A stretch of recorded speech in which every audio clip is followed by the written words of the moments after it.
കുന്നംകുളത്തെ ചെങ്കടലാക്കി LDF തെരഞ്ഞെടുപ്പ് റാലിയും പൊതുയോഗവും നടന്നു.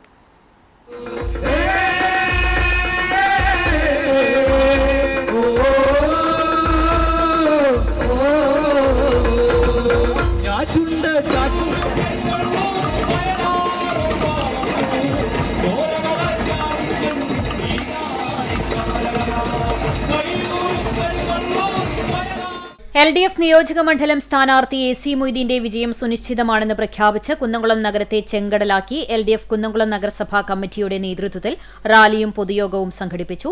നഗരസഭയിലെ 3 ലോക്കൽ കമ്മിറ്റികളുടെയും നേതൃത്വത്തിലുള്ള റാലികൾ നഗരത്തിൽ സംഗമിച്ച് ഭാവന റോഡിലൂടെ പുതിയ ബസ് സ്റ്റാൻഡിന് സമീപത്തെ സമ്മേളന നഗരിയിലേക്ക് എത്തി.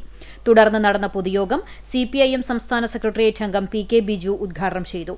ഗ്യാരണ്ടികൾ എന്തു തന്നെ പ്രഖ്യാപിച്ചാലും ജനത്തിനറിയാം ആര് അധികാരത്തിലുള്ളപ്പോഴാണ് അതെല്ലാം ലഭ്യമാവുകയെന്നും പറഞ്ഞ വാക്ക് പാലിക്കുന്നവരാണ് ഇടതുപക്ഷമെന്നും PK ബിജു പറഞ്ഞു. കേരളമെങ്ങും ഇന്ന് കാണാൻ കഴിയുന്നത് ഇടതുപക്ഷ ജനാധിപത്യ മുന്നണിയുടെ തരംഗമാണ്. എനിക്കൊരു സംശയവുമില്ല, കഴിഞ്ഞ തെരഞ്ഞെടുപ്പുകളിൽ ഇടതുപക്ഷ ജനാധിപത്യ മുന്നണിക്കൊപ്പം അടിയുറച്ചു നിന്ന കുന്നംകുളം ഈ 2026 തെരഞ്ഞെടുപ്പിലും ഇടതുപക്ഷ ജനാധിപത്യ മുന്നണി സ്ഥാനാർത്ഥിയായ സഖാവ് AC മൊയ്തീനെ ചുറ്റിക അരിവാൾ നക്ഷത്രം അടയാളത്തിൽ വോട്ട് ചെയ്ത് വിജയിപ്പിച്ച് കുന്നംകുളത്തിന്റെ പൊറുതിയായി കേരള നിയമസഭയിൽ അയക്കും എന്ന് ഞാൻ ഉറച്ച് വിശ്വസിക്കുകയാണ്. കുന്നംകുളത്ത് ഉൾപ്പെടെ നടത്തിയ വികസന പ്രവർത്തനങ്ങൾ ജനത്തിനു മുന്നിൽ നെഞ്ചുറപ്പോടെ സാക്ഷ്യപ്പെടുത്തിയാണ് LDF വോട്ട് തേടുന്നത്.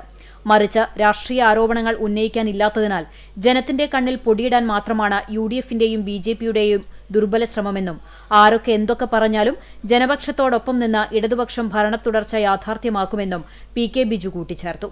സ്ഥാനാർത്ഥി AC Moideen, CPIM area secretary K Kochaniyan, LDF നേതാക്കളായ EA Dinamani, Nasar Hameed, KK Subramanian, Soumya Anilan, Seetha Raveendran, PM Suresh, PG Jayaprakash, KB Shibu, CK Lijeesh, GK Jinni, PB Bhaveesh എന്നിവർ സംസാരിച്ചു.